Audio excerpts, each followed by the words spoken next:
Good morning. We're going to be reading chapter 23 of Farmer Boy today. Hope you guys are doing well today. Miss you and hope that everything is just going well with your families. We're going to be reading chapter 23 called The Cobbler.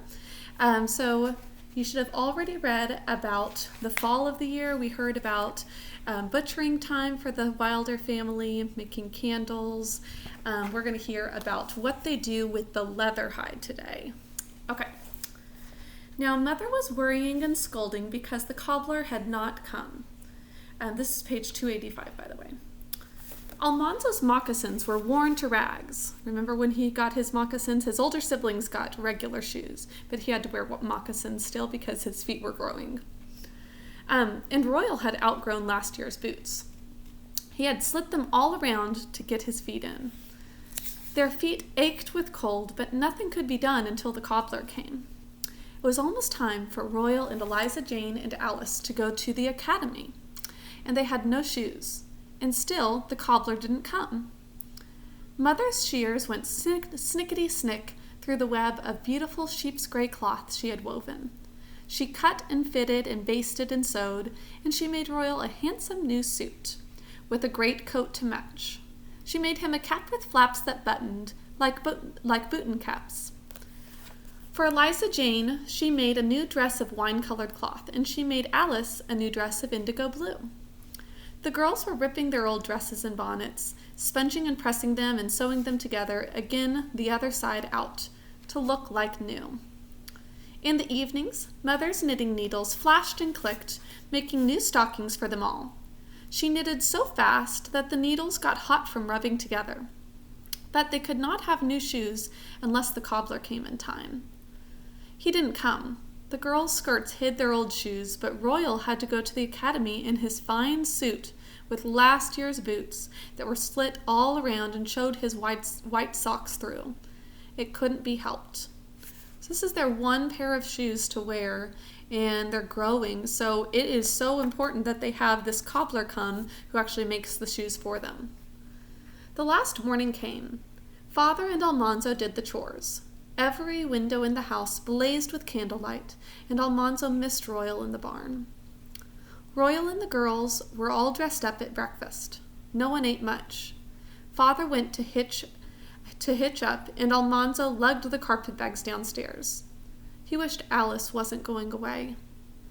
So Almanzo, being the youngest, is the only one not going off to the academy, which is a school that they actually have to stay at, the older three siblings. So they're much younger than college age, but it's kind of like going off to college. The sleigh bells came jingling to the door, and Mother laughed and wiped her eyes with her apron.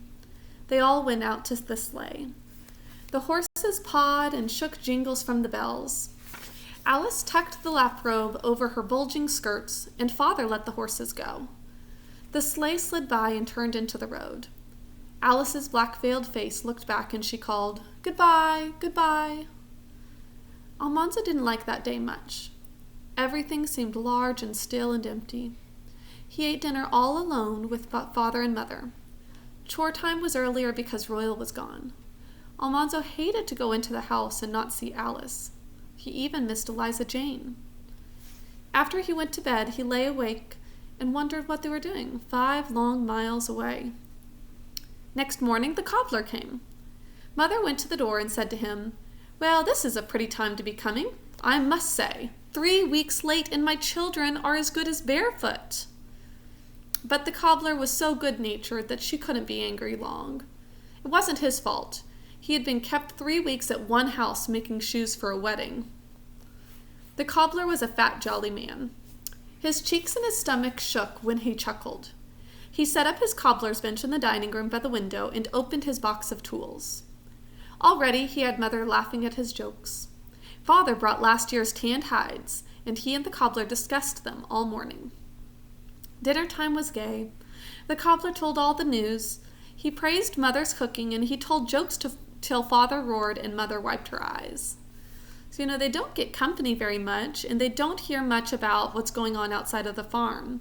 So it's a big deal to have somebody who's traveling, who comes in, tells them the news, and is a fresh face and with fresh jokes and stories. Then the cobbler asked father what he should make first, and father answered, "I guess you better begin with boots for Almanzo." Almanzo could hardly believe it. He had wanted boots for so long. He's only ever had those kind of thin and soft moccasins. This shows that he is growing up. He had thought he must wear moccasins until his feet stopped growing so fast. "You'll spoil the boy, James," mother said, but father answered, "He's big enough now to wear boots." Almanzo could hardly wait for the cobbler to begin. First, the cobbler looked at all the wood in the woodshed. He wanted a piece of maple, perfectly seasoned, and with a straight, fine grain. He was looking for wood. When he found it, he took his small saw and he sawed off 2 thin slabs. One was exactly 1 inch thick. The other was a 1/2 inch thick. He measured and he sawed the corners square. He took the slabs to his cobbler's bench and sat down and opened his box of tools. It was divided into little compartments, and every kind of cobbler's tool was neatly laid in them. The cobbler laid the thicker slab of maple wood on the bench before him. He took a long, sharp knife and cut the whole top of the slab into tiny ridges. Then he turned it around and cut ridges the other way, making tiny pointed peaks. He laid the edge of a thin, straight knife in the groove between 2 ridges and gently tapped it with a hammer. A thin strip of wood split off, notched all along one side. He moved the knife and tapped it till all the wood was in strips. Then, holding a strip by one end, he struck his knife in the notches, and every time he struck, a shoe peg split off. Every peg was 1 inch long, with 1/8 of an inch square, and pointed at the end. The thinner piece of maple he made into pegs, too, and those pegs were 1/2 an inch long. Now the cobbler was ready to measure Almanzo for his boots. By the way, I didn't even mention, but the cobbler probably makes you think of like blackberry cobbler or apple cobbler. So that is, a dessert kind of like a pie. The cobbler, though, is the old-fashioned name for somebody who makes shoes. Almanzo took off his moccasins and his socks, and he stood on a piece of paper while the cobbler carefully drew around his feet with the big pencil. So these shoes are going to be made to fit Almanzo exactly, perfectly. Then the cobbler measured his feet in every direction and wrote down the figures. He did not need Almanzo any more now, so Almanzo helped father husk corn. He had a little husking peg like father's big one. He buckled the strap around his right mitten, and the wooden peg stood up like a second thumb between his thumb and fingers. He and father sat on milking stools in the cold barnyard by the corn shocks. They pulled ears of corn from the stalks. They took the tips of the dry husks between thumb and husking pegs and stripped the husks off the ear of corn.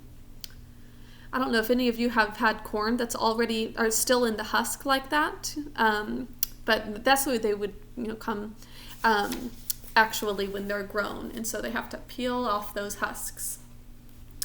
The stalks and the rustling long leaves, they laid in piles. The young stalk would eat the leaves. When they had husked all the corn they could reach, they hitched their stools forward and slowly worked their way deeper into the tasseled shocks of corn. Husks and stalks piled up behind them.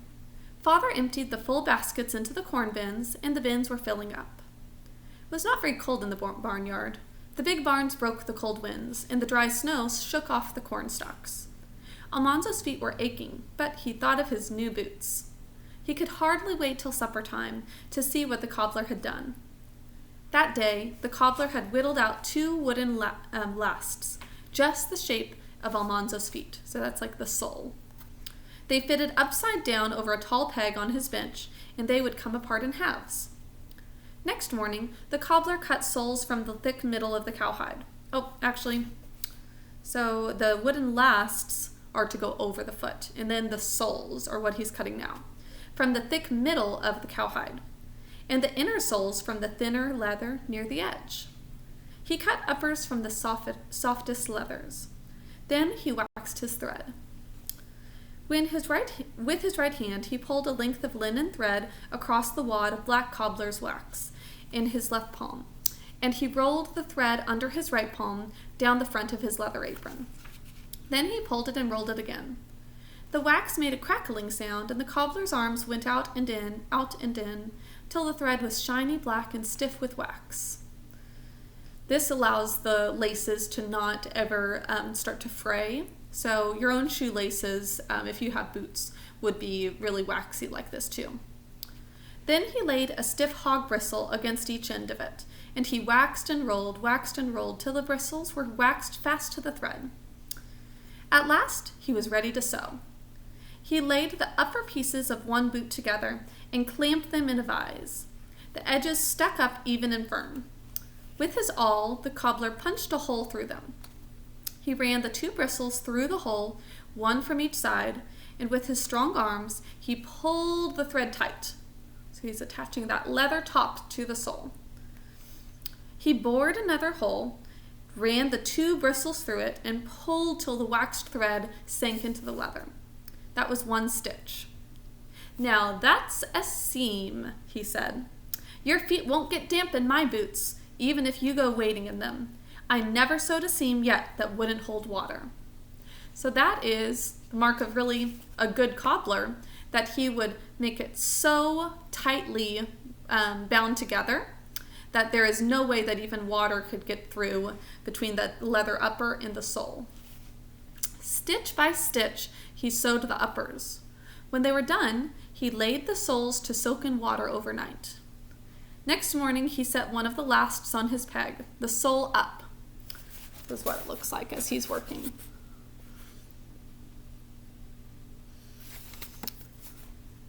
He laid the leather inner sole on it. He drew the upper part of a boot down over it, folding the edges over the inner sole. Then he laid the heavy sole on top, and there was the boot, upside down at least, on the last. The cobbler bored holes with his awl all around the edges of the sole, and to each hole he drove one of the short maple pegs. He made a heel of thick leather and pegged it in place with the long maple pegs. The boot was done. The damp soles had to dry overnight. In the morning, the cobbler took out the lasts, and with a rasp, he rubbed off the inside ends of the pegs. Almanzo put on his boots. They fitted perfectly, and the heels thumped grandly on the kitchen floor. Saturday morning, Father drove to Malone to bring home Alice and Royal and Eliza Jane to be measured for their new shoes. Mother was cooking a big dinner for them, and Almanzo hung around the gate, waiting to see Alice again. She wasn't a bit changed. Even before she jumped out of the buggy, she cried, "Oh, Almanzo, you've got new boots!" She was studying to be a fine lady. She told Almanzo all about her lessons in music and deportment, but she was glad to be at home again. Eliza Jane was more bossy than ever. She said Almanzo's boot made too much noise. She even told Mother that she was mortified because Father drank tea from his saucer. "My land, how else would he cool it?" Mother asked. "It isn't the style to drink out of saucers anymore," Eliza Jane said. "Nice people drink out of the cup." "Eliza Jane!" Alice cried. "Be ashamed! I guess Father's as nice as anybody." So she's getting onto Eliza Jane because she's becoming too prissy and bossy. She's telling them that there's a proper way to do things, and basically you're not as good of a person if you don't do things in that proper way. Mother actually stopped working when she heard all of this between the girls. She took her hands out of the dishpan and turned round to face Eliza Jane. "Young lady," she said, "if you have to show off your fine education, you tell me, where do saucers come from?" Eliza Jane opened her mouth and shut it, and then looked foolish. "They come from China," Mother said. "Dutch sailors brought them from China 200 years ago, the first time sailors ever sailed around the Cape of Good Hope and found China. Up to that time, people drank out of cups. They didn't even have saucers. Ever since they've had saucers, they've drunk out of them. I guess the thing that that folks have done for 200 years, we can keep on doing. We're not likely to change for a newfangled notion that you've got in Malone Academy. And now people do drink out of cups, not the saucers. The saucers are just for holding the cup. However, Mother's point is very good, that it worked very well, and so there's no reason to say that it's the wrong way of doing things. And that shut up Eliza Jane. Royal did not say much. He put on old clothes and did his share of the chores, but he did not seem interested. And that night in bed, he told Almanzo he was going to be a storekeeper. So that would be a town job. He does not want to work in a farm anymore. You're a bigger fool than I be, if you drudge all your days on a farm, he said. I like horses, said Almanzo. Storekeepers have horses, Royal answered. They dress up every day and keep clean, and they ride around with a carriage and a pair. There's men in the cities that have coachmen to drive them. Almanzo did not say anything, but he did not want a coachman. He wanted to break colts, and he wanted to drive his own horses himself. So there's nothing wrong with being a city man, but Almanzo doesn't want that kind of life. Royal does, but Almanzo wants to have his own horses that he trains. Next morning, they all went to church together. They left Royal and Eliza Jane and Alice at the academy, only the cobbler came back to the farm. Every day he whistled and worked at his bench in the dining room, till all the boots and shoes were done. He was there for 2 weeks, and when he loaded his bench and tools in his buggy and drove away to his next customer, the house seemed empty and still again. That evening, Father said to Almanzo, Well, son, corn husking's done. What say we make a bobsled for Star and Bright tomorrow? Oh, Father, Almanzo said, will you let me haul wood from the timber this winter? Father's eyes twinkled. What else would you need a bobsled for? He asked. Okay, so that's the end of the chapter. Do you think that Father likes having Almanzo around to actually enjoy the farm work? It seems that Royal never really enjoyed it, but Almanzo loves the work of the farm. He likes all of the different chores to do throughout the year, and he especially loves his horses. So it seems that Father really appreciates having somebody who wants to do the farm work with him. Also, it's kind of interesting that the family does a lot of their own work to make they have their own meat, they grow their own vegetables, they do a lot of things like creating their own butter and candles that we would just buy at the store. But shoes are still something that they have to hire somebody else for. And it's probably because it's such a specific job that this person has had to learn for many years. He has specific tools to create the shoes, that it's just worth it to pay somebody else to do it. Okay, that is the end of the chapter though. And next week we will be getting to the little bobsled. So he referred to the bobsled that they're going to create. We'll hear about what that process is like in the next chapter. Talk to you later. Bye.